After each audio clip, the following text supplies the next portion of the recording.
Paglabag daw sa election gun ban ang ginawang pagsugod ng MNLF sa kuta ng Abu Sayyaf sa Sulu noong unang linggo ng Pebrero. Ayon yan sa pulisya. Pero hirap itong aksyonan ng mga pulis dahil wala pa rin maayos na sistema ang gobyerno sa pagdidisarma sa MNLF. Makibalita tayo kay Rafi Tima. Ngayong panahon ng eleksyon, lalo umanong naghigpit ang PNP laban sa mga lumalabag sa election gun ban. Sa ngayon, mahigit 800 katao na umano ang kanilang naaresto. Nakakumpiska na sila ng mahigit 800 iba't ibang klase ng baril, mga granada at iba pang pampasabog kabilang ang ilang patalim.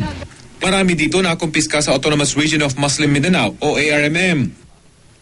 Pero ang ilang rebelding grupo tila hindi naabot ng batas.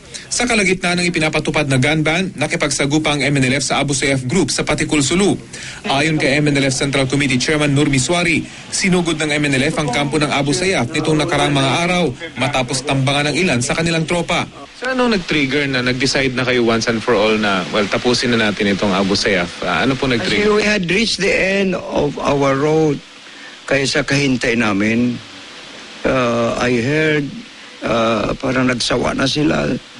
Why are they not taking any moves at all? And sinong nabibiktim? The government cannot feel it, but our citizens in Holo. Sa naganap na bakbakan, nakupkob ng MNLF ang kampo ng Abu Sayyaf at nagresulta umano sa paglaya ng 2 Pilipinong mamamahayag. Ayon sa PNP, sakop naman ang gun ban ng MNLF. Iniimbestigahan ng araw nila ang nangyaring pagsugod ng armadong tropa ng MNLF sa kuta ng Abu Sayyaf. Pero aminadong hindi sila maka-aksyon laban sa mga membro ng MNLF na may tangang mga baril kapag sila ay nasa loob ng kanilang mga kampo. They have to abide along with lahat. So kung lumabas sila sa kampo nila at mahuli sila ng PNP, ma-charge po sila ng illegal gun possession? Yes, may mga meron tayong mga instructions sa kanila tungkol dyan. Hindi sila exempted. Sabi ng AFP, hindi pa ayos ang sistema ng didisarma sa grupo. Hanggang ngayon kasi, pinag-uusapan pa sa Tripartite Committee ng MNLF at Gobyerno ng Pilipinas ang disarmament at demobilization ng puwersa militar ng dating rebelding grupo sa ilalim ng peace agreement na nilagdaan noon pang 1996. Inamin naman ng Office of the Presidential Advisor on the Peace Process o OPAP na hindi nakadetalye sa 1996 Final Peace Agreement sa pagitan ng MNLF at pamahalaan kung ano ang gagawin sa armas ng dating rebelding grupo. Gayunpaman, may mga pag-uusap na umano kung paano gawing isang malakas pero hindi armadong grupo ang MNLF. Pero ayon kay Miswari, hindi naman sila lumalabas ng kampo.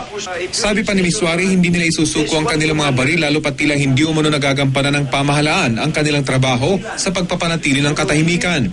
Bukod dito, hindi naman daw nakasaad sa 1996 Final Peace Agreement na kailangan nilang isuko ang kanilang armas. MNLF could not afford to abandon its arms kasi marami naman na nasagasaan namin dati during the war, lalo mga politicians. And the politicians are not being disarmed.